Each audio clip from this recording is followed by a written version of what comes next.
नमस्कार मित्रांनो, मी आहे एस ए राठोड. तुमचं माझ्या YouTube channel S R maths tutorial मध्ये स्वागत करतो. तर आज आपण ह्या व्हिडिओ मध्ये पाहणार आहोत नंबर थेअरी वर विचारण्यात आलेला क्वेश्चन, जे की सेट एक्झाम 2020 मध्ये विचारण्यात आलेला आहे. क्वेश्चन पूर्णतः डायफॅन्टिक इक्वेशन वर आहे आणि त्या इक्वेशन सॉल्व्ह करण्यासाठी तुम्हाला दोन थेरमची गरज पडणार आहे. ते म्हणजे जर एखादी डायफॅन्टिक इक्वेशन दिलेली असेल तर त्याचं सोल्युशन कधी असेल, आणि जर सोल्युशन असेल तर त्याला किती सोल्युशन असतील, असे दोन थेरम महत्त्वाचे डायफॅन्टिक इक्वेशन सॉल्व्ह करतात. डायफॅन्टिक इक्वेशन ही एक अशी इक्वेशन आहे ज्यामध्ये टू व्हेरिएबल असेल आणि इक्वेशन वन दिलेले असेल. आतापर्यंत तुम्ही टू व्हेरिएबल साठी दोन इक्वेशन आवश्यक होत्या, तर डायफॅन्टिक म्हणतो दोन इक्वेशनची गरज नाही. आपण एका पण इक्वेशन मध्ये दोन व्हेरिएबल साठी पॉसिबल व्हॅल्यू सांगू शकतो. तर चला पाहूया डायफॅन्टिक इक्वेशनचा जनरल फॉर्म, त्याच्यानंतर ते दोन थेरमचे स्टेटमेंट आणि त्याच्यानंतर सॉल्व्ह करण्याचा प्रयत्न करू, जो सेट एक्झाम 2020 मध्ये विचारण्यात आलेला क्वेश्चन आहे. तर चला पाहूया Diophantine equation. Linear डायफॅन्टिक equation.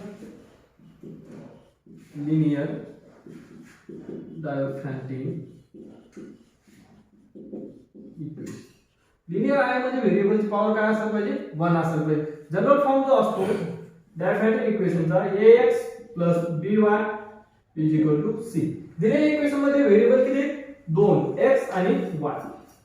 x आणि y आपल्याला पॉसिबल व्हॅल्यू फाइंड आउट करायचे, सोल्युशन फाइंड आउट करायचे, x आणि y ची व्हॅल्यू तुम्हाला फाइंड आउट करायचे. त्यासाठी काय म्हणते डायफॅन्टिक इक्वेशन वर थेरम आहे. जर एखादी डायफॅन्टिक इक्वेशन दिलेली असेल, this is our Diophantine equation theorem. Theorem 1 is our diaphantic equation, then it has admit a solution. It has a solution. It has a solution. Solution कधी असेल, जेव्हा c divides, c ला काय करेल, डिवाइड करेल. काय, gcd of a and b, तो काय असेल, d असेल. Here d is nothing but gcd of a comma b. तेव्हा काय असेल, has a solution. ही जी डायफॅन्टिक इक्वेशन आहे त्याला काय असेल, सोल्युशन. कधी, जेव्हा ह्या c ला a आणि b च्या जीसीडी ने काय होईल, डिवाइड होईल. a आणि b च्या जीसीडी ने काय होईल, डिवाइड. हे थेरमचा आपल्याला वापर करायचा. आणि दुसरा थेरम असतो, जर त्याला इनिशियल सोल्युशन असतील. इनिशियल म्हणजे आपल्याला सोल्युशन आहे म्हणजे x ची पण व्हॅल्यू मिळाली असेल, y ची पण व्हॅल्यू मिळाली असेल. जर आपल्याकडे सोल्युशन असेल, लेट x0, y0, दोन सोल्युशन आहेत, x0, y0 is initial solution. Initial solution किंवा सोल्युशन असेल, कोणते पण एक सोल्युशन असेल, is a solution. Then Diophantine equation, then Diophantine equation ax plus by is equal to c has a solution of the form. ते solution कसे असतील, x is equal to हा तुमचा x0 असेल plus b divided by d. d तुम्हाला माहिती आहे, d काय, gcd आहे, इनटू t. t कुठून बिलॉंग करतील, इंटिजर मधून. आणि दुसरा जो सोल्युशन असेल y, तो काय असेल, y0. इनिशियल सोल्युशन काय तुमचा, y0 minus a divided by d into t. t कुठून बिलॉंग करेल, तुमच्या इंटिजर मधून. म्हणून तुम्हाला लक्षात आलं असेल, टी कुठून येणार आहे, इंटिजर मधून. जर टी इंटिजर मधून येत असेल तर प्रत्येक डायफॅन्टिक इक्वेशन कडे किती असतील, इनफायनाइट सोल्युशन असतील. सोल्युशन असण्यासाठी पहिल्यांदा त्याला काय करायला पाहिजे, नेसेसरी कंडिशन. सोल्युशन जर असेल, जर डी हा सी ला डिवाइड होत नसेल, म्हणजे GCD of a and b are not divided c, then it has a no solution. जर जेव्हा डी हा सी ला डिवाइड होत नसेल ना, तर डायफॅन्टिक इक्वेशनला सोल्युशन असते. जर डिवाइड होत असेल तर त्याच्याकडे किती सोल्युशन असतील, इनफायनाइट सोल्युशन असतील. आणि ते सोल्युशन फाइंड आउट करण्यासाठी फॉर्म्युला आहे x x0 plus b divided by d into t. t belongs to integer. Also y y0 minus a divided by d into t. t belongs to integer. हे दोन थेरमचे use करायचे. तुम्हाला डायफॅन्टिक equation compare करता आले पाहिजे. x चा जो coefficient असतो त्याला a म्हणतात, आणि y चा जो कोएफिशिएंट असतो त्याला b आणि c. तुम्हाला जीसीडी फाइंड आउट करता यायला पाहिजे, a आणि b. तर चला पाहूया क्वेश्चन सेट एक्झाम 2020 मध्ये विचारण्यात आलेला. क्वेश्चन मध्ये त्यांनी डायफॅन्टिक इक्वेशन दिलं, आणि डायफॅन्टिक इक्वेशन असेल तर त्याला सोल्युशन आहे की नाही ते विचारले त्यांनी. जर सोल्युशन असेल तर किती असतील, आताच तुम्ही पाहिलं सोल्युशन असतील तर इनफायनाइट सोल्युशन असतात. त्या पद्धतीने दोन ऑप्शन जर त्या क्वेश्चनचे डिस्कार्ड होतात राहिलेले दोन ऑप्शनसाठी आपल्याला क्वेश्चन सॉल्व्ह करायचा.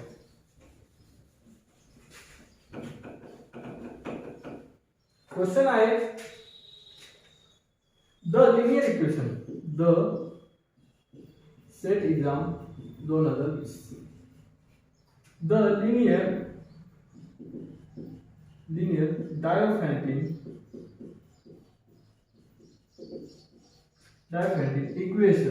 इक्वेशन दिली त्यांनी 7x - 8y = 5 has सोल्युशन बद्दल विचारले त्यांनी. ऑप्शन दिले एक्झॅक्टली वन इंटिजर सोल्युशन तर एक सोल्युशन असेल दुसरा का त्याला दोन सोल्युशन असेल एक्झॅक्टली टू इंटिजर सोल्युशन तिसरा ऑप्शन दिले त्यांनी जर सोल्युशन इनफायनाइट असेल infinitely many integer solution and the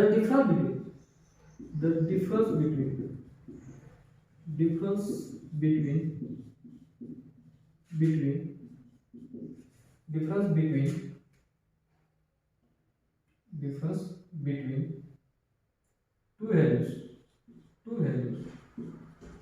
कोणत्या x च्या two values of x is in solution is divisible by 8 किंवा डी ऑप्शन आहे infinitely many integer solution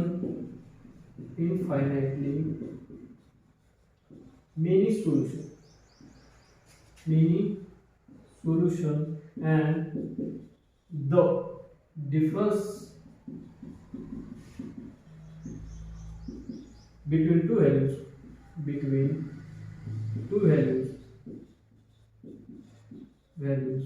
of x in solution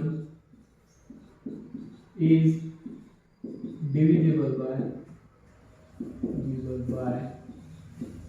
7. Equation दिले त्यांनी डायफॅन्टिक इक्वेशन दिली linear 7x - 8y = 5.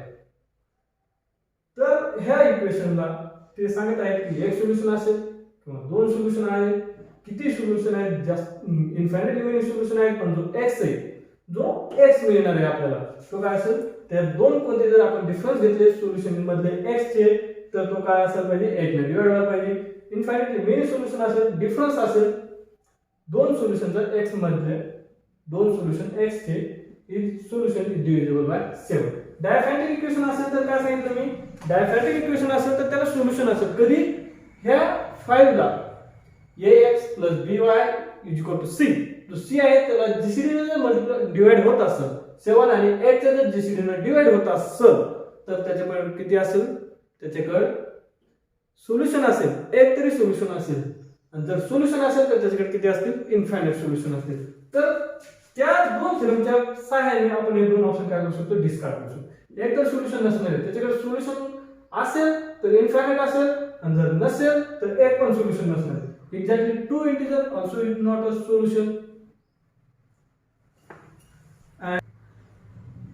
Option पाहिल्यावरच तुम्हाला कळतं जीसीडी चेक करायची गरज नाही. जीसीडी त्याने ऑलरेडी ऑप्शन मध्ये सांगितलं exactly one solution exactly two integer solution infinitely many solution infinitely many solution म्हणजे याच्याकडे सोल्युशन आहे. जीसीडी वर चेक करायची गरज नाही. इथं जर ऑप्शन मध्ये असतं नो सोल्युशन तर आपल्याला जीसीडी फाइंड आउट करायची गरज होती. तर इथं जीसीडी पण आपल्याला फाइंड आउट करायची कारण की जो इनफायनाइटली सोल्युशन आहे त्यामध्ये डी न काय होणार आहे डिवाइड होणार आहे. तर पहिल्यांदा दिलेल्या इक्वेशनला कंपेअर करून घ्या. आन्सर कंपेअरिंग गिवन हे इक्वेशनला नाव देऊ आपण 1 गिवन इक्वेशन 1 विथ कोणासोबत कंपेअर करायचं आपल्याला लिनियर डायफॅन्टिक इक्वेशन कोणत्या फॉर्म मध्ये असते ax + by = c. We have काय मिळते आपल्याला वी हॅव याची व्हॅल्यू काय x चा कोएफिशियंट काय 7 a is nothing but 7 b ची व्हॅल्यू काय मिळेल आपल्याला b इथं y चा कोएफिशियंट काय -8 b इज नथिंग बट -8 आणि c काय आणि c इज इक्वल टू जो राईट साइडला असेल c इज नथिंग बट 5 आता तुम्हाला सांगितलं जर डायफॅक्टिक इक्वेशन असेल त्याला जर सोल्युशन पाहिजे तर तो सोल्युशन कसा असेल d डिवाइड c जेव्हा d हा काय असतो GCD of a and b जेव्हा d जो आहे c ला डिवाइड होत असेल तर त्या डायफॅक्टिक इक्वेशन कडे काय असेल सोल्युशन असेल तर तुम्हाला कॅल्क्युलेट करावं लागेल d काय GCD d is equal to d काय तुमचा जीसीडी ग्रेटेस्ट कॉमन डिवाइडर 7 आणि -8 7 आणि -8 चा जीसीडी काय असतो 1 असतो d काय असेल तुमचा 1 असेल 1 ने डिवाइड होतात पहिल्यांदा चेक करा फायला 1 ने फायला डिवाइड होतो म्हणजे ह्या डायफॅक्टिक इक्वेशन कडे काय असेल पाहिजे सोल्युशन असेल पाहिजे जर सोल्युशन असेल तर दुसरा थेरम आठवायला पाहिजे तुम्हाला जर सोल्युशन असेल एखाद्या डायफॅक्टिक इक्वेशन कडे तर त्याला काय असेल पाहिजे इन्फायनाइट सोल्युशन असेल पाहिजे आणि ते सोल्युशन कोणत्या फॉर्म मध्ये असते x not plus b divided by d into t आणि जो y असतो तो कोणत्या फॉर्म मध्ये असतो y not minus a divided by d into t belongs to integer अशा पद्धतीने काय असेल सोल्युशन त्यासाठी तुम्हाला माहिती असायला पाहिजे इनिशियल सोल्युशन कोणतेही एखादं सोल्युशन तुम्हाला माहिती असायला पाहिजे x नॉट आणि y नॉट दिलेली इक्वेशन काय आहे छोट्या फॉर्म मध्ये 7x - 8y जर कोएफिशियंट मोठे असतील तर तुम्हाला फाइंड आउट करण्यासाठी वेगळी मेथड आहे इथं जे कोएफिशियंट आहे ते लहान आहे त्यासाठी आपल्याला काय सरळ दिसते x ची व्हॅल्यू जर मी -5 जर ठेवली x ची व्हॅल्यू जर मी -5 ठेवली आणि y ची व्हॅल्यू जर मी 5 ठेवली पुट जर x ची व्हॅल्यू जर 5 असेल आणि y ची व्हॅल्यू काय असेल माझी y ची व्हॅल्यू 5 असेल आणि x ची व्हॅल्यू जर -5 असेल तर दिलेली इक्वेशन कशी आहे 7 * -5 is nothing but 35 7 * -5 हे काय असेल 35 ते पण काय निगेटिव्हचा आणि त्याच पद्धतीने -8 into -8 into y ची पण व्हॅल्यू काय घ्या -5 -5 हा मल्टिप्लाय होऊन जाईल 8 पंचे 40 -35 + 40 हा काय तुमचा 5 च्या इक्वल म्हणजे आपण इनिशियल सोल्युशन काय घेऊ शकतो x नॉट -5 घेऊ शकतो y नॉट पण काय घेऊ शकतो -5 y नॉट पण घेऊ शकतो त्या पद्धतीने याला सॉल्व्ह करा x ची काय व्हॅल्यू घेतली हियर दिलेल्या डायफॅक्टिक इक्वेशन मध्ये हे x नॉट काय आहे तुम्हाला 5 काय आहे आपण काय केले इक्वेशन मध्ये जे कोएफिशियंट आहे x आणि y चे ते काय लहान आहे त्याच्यामुळे आपण व्हॅल्यू पुट करून पाहिले ज्यासाठी लेफ्ट हँड साइड जी राइट हँड साइड आहे ती काय असेल इक्वल असेल मी जर x ची व्हॅल्यू -5 घेतली आणि y ची व्हॅल्यू पण जर -5 घेतली तर काय असतं जी इक्वेशन आहे ती काय होते सॅटिस्फाय होते त्यासाठी मी काय केलं x नॉट आहे हा आपला इनिशियल सोल्युशन कन्सिडर केलाय y नॉट पण काय आहे तुमचा इनिशियल सोल्युशन मध्ये असेल x not also -5 x not is -5 आणि y नॉट काय घेतलं तुम्ही -5 x not is -5 y not is also -5 put the value हे काय असतं म्हणजे सोल्युशन असेल कसे infinity put the value x not ची व्हॅल्यू काय -x आपल्याला काय सांगितलं त्यांनी y वर जायचं नाही कारण की जो सोल्युशन आहे एक्झाम्पल मध्ये दिलेले त्यांनी काय इन्फिनिटली मेनी सोल्युशन त्याच्याकडे इन्फिनिटली मेनी सोल्युशन असणार आहे सोल्युशन असेल तर इन्फिनिटली असतील डायफॅक्टिक इक्वेशन कडे नसतील तर एक पण नसणार आहे त्यांनी सांगितले infinitely many solution the difference between the value x in the solution म्हणजे आपल्याला इथं पण काय सांगितलं डिफरन्स सोल्युशन मधले जे x आहे हे काय तुमचे सोल्युशन मधले x आणि इथं पण काय सोल्युशन मधले x आहे म्हणजे आपल्याला y चे काही घेणं देत नाही म्हणजे y जर आपण कॅल्क्युलेट जरी नाही केलं तरी चालते आपल्याला कशाची ऑप्शन मध्ये काय दिलं त्यांनी x बद्दल विचारलेले तर आपण काय करू x ची व्हॅल्यू पहिल्यांदा कॅल्क्युलेट करून घेऊ put the value of x not value काय तुमची -5 प्लस b ची व्हॅल्यू काय -8 आणि d काय आहे तुमचं d is nothing but 1 into t कुठून बिलॉंग करेल इंटिजर मधून सेट ऑफ इंटिजर मधून इक्वेशन हे करून घ्या पहिल्यांदा तुम्ही जे आहे ते ब्रॅकेट सॉल्व करून घ्या -5 plus into minus -8 into t belongs to integer हे आले तुमचे x च्या व्हॅल्यू जेव्हा जेव्हा तुम्ही t च्या व्हॅल्यू पुट करता तेव्हा तुम्हाला काय मिळत राहील x च्या व्हॅल्यू मिळत राहील ज्यासाठी काय असेल ही इक्वेशन सॅटिस्फाय होत असेल तुम्ही अशाच पद्धतीने y ची पण व्हॅल्यू फाइंड आउट करू शकता. जेव्हा तुम्ही y ची व्हॅल्यू पुट करता तेव्हा इक्वेशन काय होत राहील तुमचे सॅटिस्फाय होत राहील. आता त्यांनी काय सांगितलंय difference between any two solution, जे x मधले जे सोल्युशन आहे त्याचा डिफरन्स म्हणजे दोन कोणते जरी सोल्युशन घेतले तर तो काय असा पाहिजे 8 ने डिव्हिजिबल आहे ते चेक करायचं किंवा 7 ने डिव्हिजिबल आहे हे चेक करायचं. त्यासाठी काय करायला पाहिजे कोणतेही दोन सोल्युशन कन्सिडर करा. सोल्युशन कसे फाइंड आउट करणार आता मल्टिपल सोल्युशन असणार आहे. मल्टिपल सोल्युशन कसे फाइंड आउट करणार t च्या जागेवर इंटिजर मधून कोणताही नंबर पुट करा. t च्या जागेवर इंटिजर मधून मी t पहिल्यांदा 1 घेतला आणि दुसऱ्यांदा t t 2 घेतलं. पुट दोन सोल्युशन पाहिजे आपल्याला कारण त्यांचे डिफरन्स फाइंड आउट करायचे. पुट t 1 t जर 1 पुट केलं तर x ची व्हॅल्यू काय आहे -5 into -8 into 1 हा काय असेल -5 माइनस आहे मल्टिप्लिकेशन आहे -8 -30 x इक्वल काय -30 आणि दुसरं सोल्युशन फाइंड आउट करण्यासाठी मी काय करणार t पुट t 2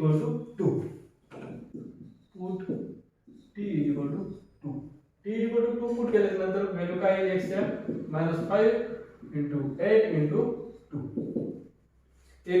2 हा काय आहे तुमचा 8 into -5 into 8 into 2 is nothing but 16 हा आहे तुमचा -5 into -21 हा आहे तुमचा -21 सबट्रॅक्शन केल्याच्या नंतर आता सांगितलं त्यामधलं डिफरन्स दोन्ही मधलं डिफरन्स फाइंड आउट करा. डिफरन्स x आणि यामधलं डिफरन्स कोणत्याही यामध्ये घेतलं तरी काही प्रॉब्लेम नाही. तर आपण पहिल्यांदा आता एक नवीन सोल्युशनला नाव देऊ. काहीतरी डिफरन्स आहे ना आपलं हा x1 असेल करस्पॉन्डिंग टू t1 साठी हा x1 असेल आणि हा दुसरा सोल्युशन असेल तुमचा x2. तर x2 येईल तो आपल्याला काय घ्यायचे हा नवीन x3 नवीन काहीतरी सोल्युशन बनेल. x3 x2 x1 ची व्हॅल्यू काय आहे -13 मायनस आणि x2 ची व्हॅल्यू काय आहे -21 minus into minus plus -30 minus plus 21 subtraction केल्यानंतर हा आन्सर येईल तुमचा 8 आणि जो 8 आहे तो कशाने डिव्हिजिबल आहे 8 ने डिवाइड होतो. 7 नंतर डिवाइड होणार नाही म्हणजे राहिले काय 8 ने डिवाइड व्हायला पाहिजे. ऑप्शन काय टिकावं इन्फायनाइटली मेनी सोल्युशन असेल तर त्याचे किती असतील इन्फायनाइटली मेनी सोल्युशन असतील. इन्फायनाइटली मेनी सोल्युशन असतील आणि काय सांगितलं difference between two values of x in the solution. आपले x काय आले -5 -8 into t belongs to integer. t ची व्हॅल्यू फाइंड आउट केलं आपण. डिफरन्स काढण्यासाठी आपल्याला दोन व्हॅल्यू पाहिजे x चे सोल्युशन मधल्या. त्यासाठी मी काय केलं t 1 पुट केलं व्हॅल्यू कॅल्क्युलेट केलं त्याला दोन इनिशियल सोल्युशन आहे त्याला आपण नाव दिलं x1. दुसरं सोल्युशन पुट फाइंड आउट करण्यासाठी t 2 दिलं. 2 पुट केल्यानंतर आन्सर आला x2 ची व्हॅल्यू -21. नंतर सोल्युशन ते काय सांगितलं त्यांचा जो डिफरन्स आहे तो 8 ने डिवाइड होतो कसं सांगितलं त्याला आपण नाव देऊ x3 नाव दिले मी x3 डॅश नाव देऊ काहीतरी नवीन x3 डॅश तो काय असेल दोन्हीचा डिफरन्स कॅल्क्युलेट केल्यानंतर आन्सर आला 8 आणि जो 8 आहे त्याने काय सांगितलं डिफरन्स कोणाला डिवाइड होतो. इथं पण त्यांनी डिफरन्स विचारले तो 7 ने डिवाइड होतो का किंवा इथं डिफरन्स विचारले तो काय असेल 8 ने डिवाइड होतो. तर इथं काय होतंय ऑप्शन मध्ये जो डिफरन्स काढले तो 8 ने डिवाइड होतो म्हणजे आन्सर काय आला तुमचा सी. डी आन्सर काय झाला रॉंग झाला. पहिले दोन आन्सर तर ऑलरेडी रॉंग होते कारण की याला जर सोल्युशन असतील तर त्याला एक नसतं दोन नसतं त्याच्याकडे किती असतात इन्फायनाइटली मेनी सोल्युशन असतात. त्यामुळं पहिला एक्झॅक्टली 1 सोल्युशन गेला एक्झॅक्टली 2 इंटिजर सोल्युशन गेले राहिले कोणते दोन ऑप्शन हे दोन ऑप्शन. तर त्याला इन्फायनाइट तर सोल्युशन असतील. इथं जर काहीतरी किती सोपं झालं असतं इथं जर 4 5 काहीतरी नंबर ऑफ काउंटिंग मध्ये दिला असतं हे पण ऑप्शन डिस्कार्ड झाला असता. राहिले काय हे तर मी सांगितलं इन्फायनाइटली मेनी सोल्युशन असतील इथं पण इन्फायनाइटली मेनी सोल्युशन असतील. पण नंतर काय विचारलं त्यांनी ऍड केली टर्म कोणती डिफरन्स बिटवीन टू व्हॅल्यू जे x येणारी व्हॅल्यूज मधले सोल्युशन मधले त्यांचा जो डिफरन्स येतो कोणते दोन व्हॅल्यूज मधला तर ते काय असतं डिव्हिजन 8 ने डिवाइड होतो किंवा डिव्हिजन 7 ने डिवाइड दोन्ही आपल्याला कॅल्क्युलेट करायचे होते. तर ऑप्शन मध्ये आला तो कितीने डिवाइड होणार आहे 8 ला डिवाइड होणार आहे सोल्युशनचा डिफरन्स आहे. तर त्यामुळे हा डी ऑप्शन कॅन्सल झाला. आन्सर मध्ये आला काय सी. तर अशा पद्धतीने हा नंबर 3 चा क्वेश्चन होता सेट एक्झाम 2020 मध्ये विचारण्यात आलेला. जर तुम्हाला माझा व्हिडिओ आवडला असेल तर लाईक करा शेअर करा कमेंट करा आणि बेल आयकॉन दाबायला विसरू नका. धन्यवाद.